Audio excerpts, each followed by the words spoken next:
আমি Mohammad লুব্রিকা Tripura association of Bangladesh পরিচালক হিসাবে এই মর্মে শপথ গ্রহণ করিতেছি যে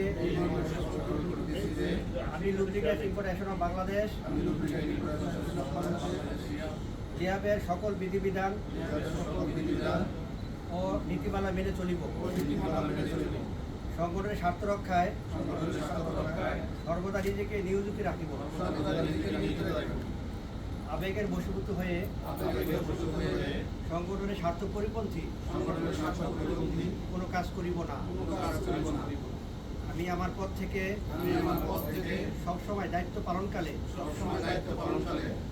সংগঠনের উন্নয়ন ও স্বার্থ রক্ষায় আমার উপরে অর্পিত দায়িত্ব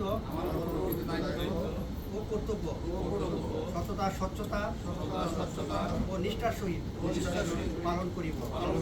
আমি অদ্য 20/6/2026 তারিখ রোজ শনিবার সগেরে সুস্থ শরীরে উপস্থিত হয়ে শপথনামা পাঠ করিলাম এবং স্বাক্ষর করিলাম।